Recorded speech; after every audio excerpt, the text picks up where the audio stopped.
momento fue Juan Martín Mena, que es ministro de Justicia de la provincia de Buenos Aires, y lo tengo en línea. Juan Martín Graña te habla, buen día, ¿cómo te va? Buen día, Rolando, ¿cómo estás? ¿Estuviste cerca de Cristina cuando en estos últimos días? ¿La viste? Sí, estuvimos trabajando bastante estos días. ¿Y cómo está? Bien, ella está muy fuerte, muy tranquila. Bueno, como la escucharon, creo, todas o varios ayer con motivo de la marcha, ella está muy bien, pensando en el país, tiene muy claro por qué está sufriendo lo que está sufriendo y nada le va a hacer desenfocar su energía de las cosas en las que la tiene enfocada hace mucho tiempo, que es en pensar cómo mejorar la vida de los argentinos y argentinas y cómo superar este presente tan dificultoso que tiene nuestro país. Después, la persecución política por vía judicial que viene sufriendo, que venimos sufriendo varios integrantes del gobierno de ella tiene muy claro a qué se debe y creo que está para todos bastante claro que nada de eso la va a detener en seguir trabajando para la gente. Respecto de las condiciones del arresto domiciliario, sí. ¿En qué quedó ese debate? Porque ayer Cristina dijo, bueno, ¿puedo salir al balcón o no puedo salir al balcón? A mí me pareció que nadie va a poner en un fallo que no puede salir al balcón porque sería un escándalo internacional. No creo que los jueces lo escriban. Usted no puede salir al balcón, señora. Bueno, lo que pasa es que el escándalo está sucediendo, Rolando, ese es el problema. Vos fíjate que así como varias veces denunciamos que este proceso se hizo violando todos y cada uno de los derechos de Cristina, incluso para poder defenderse, se hizo un proceso donde no se comprobó absolutamente una prueba de todo lo que se hablaba respecto y alrededor de esta causa, y sin embargo siguieron y condenaron y nadie revisó, y no fue juzgada por jueces imparciales, fue juzgada por jueces que jugaban al tenis con el presidente que la perseguía, que jugaban al fútbol en la casa particular del presidente. Si hubiese habido un juicio justo, lo hubiesen juzgado jueces imparciales. Está bien, pero ahí vamos a pelearnos un poco. José López existió, no nació de un repollo. ¿Cómo? José López existió, no salió de un repollo, digo. No, claro, pero no tiene nada que ver con Cristina Kirchner. Pero fue 12 años secretario de Obra Pública. Pero mirá qué buen ejemplo, Rolando, me pones. José López, todos lo recordamos revoleando bolsos en un convento. ¿Te acordás el origen de ese dinero? No. Ah, mirá vos, qué bueno, nadie lo recuerda. ¿Sabés que se empezó a analizar? Chiquita negra, ¿cómo saber el origen? Claro, porque se comenzó a hacer un peritaje, eran billetes termosellados que estaban en perfecto estado de conservación, entonces se podía peritar el origen. Vos sabés que se peritó el primer fajo de $100.000 y como pegaba demasiado cerca de Mauricio Macri suspendieron el peritaje y nadie sabe... ¿Cómo pegaba cerca de Mauricio Macri? Claro, sí, había un banco. Exactamente. ¿Pero por qué? Provenían de un banco que lo había traído directo de la Reserva Federal de Estados Unidos, que estaba vinculado al expresidente Mauricio Macri. Está bien, pero la plata la había hecho siendo secretario de Obra Pública de Cristina. Lázaro, ponele. Vamos a Lázaro Báez. Lázaro Báez también salió de algún lado. Pero, Rolando, yo no te estoy diciendo que nadie cometió ningún delito. Claro, a López lo vimos todos revolar $9 millones por un paredón. No somos tontos ni ingenuos. Ahora, cuando nosotros pedimos que se investigue en serio, no quieren investigar porque el delito lo lleva a ellos, no a nosotros. Y eso es lo grave. Pero insisto, yo te digo una cosa, Rolando, con total sinceridad, pensemos lo que pensemos cada uno de nosotros, aunque pensemos cosas completamente contrarias. ¿A vos te deja tranquilo? Es que no. Juzgados, jueces que jugaban al fútbol en la Quinta Los Abrojos y comían asado con Macri. No. Ahí son jueces imparciales. Es que ahí yo te agrego otro dato. Una cosa es discutir la responsabilidad política de Cristina, de José López o de Lázaro, y otra cosa es la responsabilidad penal, que te metan preso. Es otro nivel del videogame, digamos. Exactamente. Uno nos puede hacer cargo de eventualmente haber tenido un funcionario como López dentro del gobierno. Ahora, de ahí a decir que esos delitos, López los cometía con otro. ¿Te acordás el celular de José López? Cuando los fiscales en este juicio de vialidad, llegó al final el juicio, no tenían una sola prueba para pedir la condena. Y metieron por la ventana el celular de José López que decía que esto era por orden de la señora y no había ninguna prueba tampoco, sí me acuerdo. Exacto. En los alegatos, cuando ya no se puede incorporar prueba porque el otro no te puede contestar, En Los Alegatos meten el teléfono de José López, que habían peritado justamente en la causa de Los cuadernos. los bolsos, el convento, los cuadernos, no me acuerdo. Cuadernos. Bien. En ese peritaje se encuentran 160 mensajes, si no me equivoco, de José López con Nicky Caputo. Che, acelerame esta obra, acelerame la otra, conseguime la certificación de la ciudad que estoy corto de liquidez. No había un solo... O sea que tenían un traidor adentro. No sé si un traidor, teníamos un corrupto adentro, que es distinto. No sé si un traidor, no sé para quién profesaba sus ideas. Lo que digo es, la prueba contra Cristina Fernández de Kirchner no existió y la condena se le invocan a ella jueces que no fueron imparciales. Y sin embargo, toda la prueba, la poca prueba que conocemos, porque nadie investigó seriamente lo de López, porque parece que llevaba a coimas de otro lado, nadie investigó seriamente el teléfono de López, nadie investigó nada. ¿Por qué? Porque aquel objetivo era político, Rolando. Y volviendo a las restricciones, para no evadir la pregunta inicial tuya, mirá si será culpógeno el tribunal, que está prohibido poner restricciones al arresto domiciliario. Que no la tienen los represores, que hicieron... No la tiene nadie. Hicieron una fiesta con Palito Ortega, uno de ellos celebró los 50 años con Palito Ortega en una quinta. La boda de oro con su mujer, un genocida... Jorge Olivera. Exactamente, pero más allá de que no la tienen otros casos, para no hacer el juego de las comparaciones, no las prevé el Código Penal. Entonces, son accesorias ilegales que le van poniendo solo porque la carátula dice Cristina Fernández de Kirchner. Por eso la ridiculez del balcón. Vos decías muy bien que sería un disparate, un papelón que alguien ponga no puede salir al balcón. Claro. Entonces, como no sabían cómo escribir eso, pusieron que Cristina deberá abstenerse de adoptar acciones que pongan en peligro la tranquilidad del barrio. Y en 321 va a aparecer un vecino ofendido por las parrillas y el humo del chori. Claro, pero ¿qué puede hacer ella para...? En todo caso, seremos los que vamos a saludarla abajo, los que alteramos la paz del barrio. No es claro, pero se presume que es un orden vertical donde una orden de Cristina echaría a todos los manifestantes. Eso quedó bastante... Eso habla también de la noción que tiene la justicia de la política, que piensan que es un aparato de gente que funciona botonera. Absolutamente de acuerdo, Rolando, exactamente.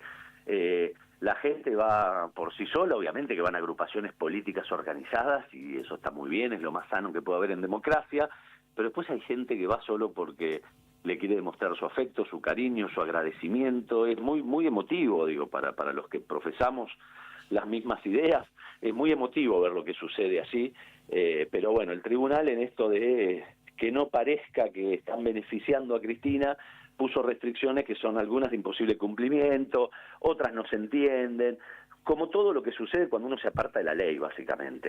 Acá no se trata de ningún beneficio, se trata de garantizar los derechos de una persona, lo que pasa es que les cuesta mucho, pareciera que tienen ahí el odio o el mandato que tienen, los hace olvidar la letra de la ley y los hace hacer cualquier cosa, y eso es lamentablemente lo que estamos asistiendo. Pero bueno, hay cursos pertinentes de aclaratoria, de apelación, etcétera, y ahora se está esperando que la justicia resuelva para ver cómo se sigue. Hay un dato que me parece inquietante a futuro, y es ¿cómo se convive cuando un gobierno cambie de orientación o cuando el péndulo lleve la política para otro lado, cuando quiera venir otro gobierno que esté en las antípodas de Milei? ¿Cómo va a poder convivir con esta corte? Con estos jueces. No, bueno, lo que pasa, Rolando, es lo que venimos diciendo desde hace varios años y que está siendo una dificultad enorme que no se ha logrado, que este país necesita una profunda reforma judicial. Esta justicia no satisface... Sí, pero todas las reformas judiciales que se intentaron por vía democrática terminaron frenadas por la propia justicia. Porque tenemos un problema de diseño constitucional que toda reforma del poder del Estado vinculado a la justicia necesita mayorías calificadas. Y hace años que venimos con una fragmentación política tan grande en la Argentina que no se están logrando esas mayorías calificadas. Tendremos que algún día ser bastante más...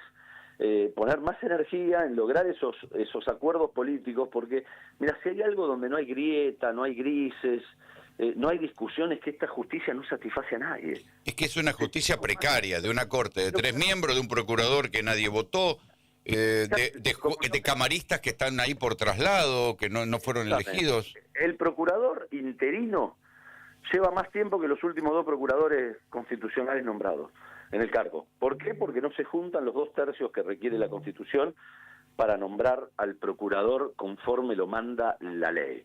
Los traslados que vos bien decís que hizo Mauricio Macri, declarados ilegales, ¿no? Los famosos Brugli y Bertuzzi. Exactamente, sino declarados ilegales por la Corte, siguen en sus funciones porque la política bloquea el Sí, pero concurso. fíjate, la corte se apuró para hacer un persaltum y mantener a los 2 jueces, pero después nunca más se apuraron para nombrar otros jueces. Exacto. ¿Y quién preside el Consejo de la Magistratura, que es el que El tiene mismo que presidente de la Corte, Rosati, que se el metió mismo por la Rosati ventana. que Sí. firmó, exacto, y que firmó el A ver, paso? ¿y por qué Alberto no metió mano en eso? Porque no se pudo, no hubo energía política, no hubo decisión. ¿O se peleaban demasiado entre ustedes? No, creo que hubo fallas de funcionamiento. Acordate que a la ministra Lozardo, Fui- después de 1 año y pico de gestión, la terminaron echando porque no hacía nada. No, pero más allá de eso, digo, yo fui secretario de Justicia, fui viceministro de ese Ya gobierno. sé, y por eso te pregunto. Tengo Sé que estabas ahí. claro cómo se fracasó, porque no hubo una decisión unívoca de adoptar ese tema y de hacer los acuerdos políticos necesarios para hacer la reforma, digo, tanto dentro de nuestra fuerza como de los sectores de la oposición, que se pasean por los canales de televisión cuestionando la justicia, pero cuando tienen que sentarse en la banca para discutir este tema, como manda la Constitución y la democracia, no lo hacen y siguen permitiendo que se siga este estado de cosas absolutamente deplorable en materia de funcionamiento judicial, que no satisface a nadie. Insisto, los informes más serios respecto de la percepción del ciudadano sobre la justicia da que el 90% Sí. de los argentinos está en desacuerdo, no ve que este servicio de justicia le solucione los problemas. Esto es gravísimo, esto tiene que obligar a todas las fuerzas políticas a sentarse y discutir en un marco democrático qué reformas hacemos para mejorar el sistema de justicia, que va desde el problema del vecino, los problemas de vecindad, los problemas de comerciales de la gente, los problemas de familia, los problemas de las sucesiones, los problemas cuando un pequeño comercio tiene un conflicto comercial con un cliente con un servicio público. A ver, Martín, todos sabemos que la Como justicia funciona por motor a escándalo. Si no hay quilombo, no mueven los expedientes. Pero espera que aquí Fernando Cerolini te quiere preguntar algo. ¿Cómo le va, Mena? Buenos días. Buenos días. ¿Usted cree que el tribunal puede llegar a rechazar, por ejemplo, algunas visitas? ¿Qué va a pasar con Lula en julio, que dice que quiere venir a ver a la expresidenta? ¿Lo van a tener que dejar o no? No solo sería un escándalo, sino que sería absolutamente ilegal. Vos sabés que un preso en una cárcel de máxima seguridad no solo tiene derecho a las visitas que relata el tribunal en esa resolución, médicos, abogados, familiares, sino que tiene hasta 5 amigos. O sea, el criminal más peligroso, que esté en la cárcel de mayor seguridad de la República Argentina, tiene hasta 5 amigos autorizados de manera constante y que los puede cambiar todos los días. Digo, se presenta un amigo nuevo, deja el DNI, hace los trámites y entra a visitarlo. Digo, que Cristina Fernández de Kirchner, en su domicilio, tenga un régimen más gravoso que en una cárcel de máxima seguridad, es una cosa demencial. O sea, habla de que los mandatos políticos inconfesables que tienen les nubla la razón a estos Sí, tipos. pero tampoco lo ponen así en palabras retorcidas y de lenguaje jurídico por esto, porque admitir que eso sucede Claro, es un porque papelón. puede- Es decir, no puede recibir a Lula. ¿Sabe qué? Creo que jurídicamente eso va a ser revocado por el propio tribunal, debería ser frente a una reposición. Entiendo que el abogado de Cristina está en estos momentos presentando los recursos pertinentes. Eso tiene que ser reconsiderado por el propio tribunal. Primero porque no está en la ley, o sea, los jueces no pueden hacer lo que se les canta, ¿eh? Ser juez no es ser Dios, ni ser rey. No estaría sucediendo, acá en la Argentina Mena. parece que sí. No, por eso, en algún momento hay que apegarse a la ley y acomodar el carro tras el caballo. Sí, el problema es que es un problema de mirada y de énfasis, porque si como en la causa, en la criptoestafa de Milei están las pruebas constituidas y sin embargo el fiscal Tayano marcha en burro. En las causas contra el peronismo, las antiguas, van por autopista. La doble vara o la cronoterapia, ¿no? El freezer y el microondas, todo lo que nosotros hemos analizado a lo largo de años respecto de la arbitrariedad de Comodoro Pi. Bueno, pues que lo que pasa es que hay un punto que no se puede gobernar en ese punto, porque las democracias o los gobiernos terminan condicionados mal. Porque yo entiendo que en algunos puntos... Hay una discusión muy interesante, Rolando, no la voy a hacer porque no quiero que tu audiencia apague inmediatamente la radio y se aburra, pero mira, esto tiene orígenes mismos en cuando se redactó la Constitución y se diseñó en los poderes del Estado. Hay una discusión hermosa cuando uno ve cómo nosotros copiamos la Constitución de Estados Unidos, ¿no? Los papeles federalistas de Hamilton, que relatan, cuentan cómo fue ese proceso de creación de la Constitución norteamericana, el Poder Judicial, el Poder Ejecutivo, está descrito cómo se le metieron un montón de reaseguros al Poder Judicial, porque el temor era que los poderes del pueblo, el gobierno del pueblo a través del Parlamento y del Poder Ejecutivo, se iban a comer al Poder Judicial, que eran, bueno, unos abogados que van a venir a decir que está bien y que está mal. Tal como había pasado en la Revolución Francesa. Claro, le metieron inamovilidad en el cargo. No se le puede tocar el sueldo. Son vitalicios, van a trabajar de jueces hasta que se mueran. Claro, todo eso fue hace 250 años. Claro. La historia cambió y ahora ese poder está superando y condicionando ni más ni menos que al poder popular. Y te diría que es más fácil de coimear. Exactamente, y es el más permeable a los poderes económicos, hegemónicos, etc. No, y además te digo, es el más fácil de coimear porque se tiene que investigar a sí mismo. Si ya después de lo que pasó con Stornelli, después de lo que pasó con cantidad de jueces, no se investigan a sí mismos. Absolutamente. Salvo, digamos, como el caso del juez Bailaque, que quede escrachado por proteger un narco en Rosario. Pero si no es por esas cosas, pareciera que hay el delito de coima o de cobrar para cambiar una carátula de una acusación, y bueno, eso forma parte de los usos y costumbres de Comodoro Pi. Hace poco, más de 2 años, vimos cómo el Grupo Clarín subió a 10 jueces a un avión privado para ir a pasar un fin de semana al lago Escondido. Vimos todo, cómo falsificaron facturas, recibieron dádivas, cometieron delitos tributarios. Lo vimos todo a cielo abierto y no pasó absolutamente nada. No solo no pasó, se los declararon inocentes. En esos audios figuraba como había jueces que decían cómo había que hacer para truchar las facturas, y el Consejo de la Magistratura consideró que no había nada que decir. Exactamente. Entonces, sabemos que es una corporación que no se mira hacia adentro, que no se regulan ni funcionan los estamentos autodisciplinarios. Sí, pero ahí yo te digo también que... Tiene que la política recuperar su poder y rediseñar ese sistema que le está haciendo muchísimo, pero muchísimo daño a nuestro país y a la gente. Digo, porque esto afecta. Imagínate que lo que le pasa a Cristina, imagínate lo que le pasa a una persona en su barrio cuando tiene que ir a reclamar justicia a un juzgado civil y le dicen que esto es carísimo y que va a tardar 14 años en resolverse. Claro, pero también hay que decir que justicia que es absolutamente insana. Los gobiernos piensan que siempre van a poder manejar a los jueces. Dicen, no, yo tengo un operador que me los maneja y los vamos llevando, y después llega un punto donde esto se demuestra que es falso. Ese punto donde no hay ley ni derecho. Perdón, pero a ver... así como como se expidió la Corte con este formato de 3, cosa rara, en la previa hasta Lorenzetti vota sobre el mismo, 46 días, perdón, bueno, 46 días, bien. De alguna manera, quizá el formato que instaló Milei frente a un cambio de gobierno de signo político, esto de los decretazos y todo, podría poner hasta propio en riesgo al Poder Judicial, porque si empezaron a dar decretos para el otro lado y después el Congreso se los aprobase, es como dijo uno, mirá que si cambia la línea, esto hasta fomentaría cosas que asustaría al círculo rojo, ¿no? Absolutamente, pero es que cuando no hay Estado de Derecho, queda la barbarie, y cuando llega la barbarie, porque no hay reglamento, la barbarie llega para todos, O sea, va a ser demasiado tarde para lamentarse. Digo, si rompemos el manual de juego, que la ley, es nuestra Constitución, es el más importante, después es toda la regulación legal para vivir en sociedad y en comunidad.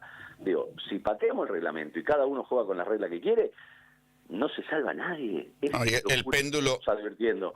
Hoy puede ser Cristina porque necesitaban aleccionar y disciplinar a la política para que nadie se le ocurra hacer lo que Cristina hizo cuando gobernó.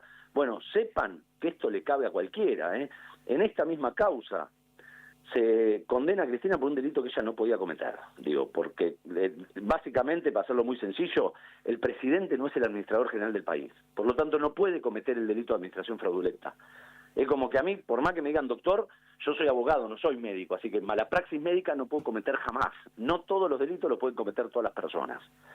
que se agarren, porque ahora el presidente de la Nación, a contrario de lo que dice la Constitución Nacional, va a ser responsable por lo que haga cualquier director o subsecretario de cualquier provincia argentina.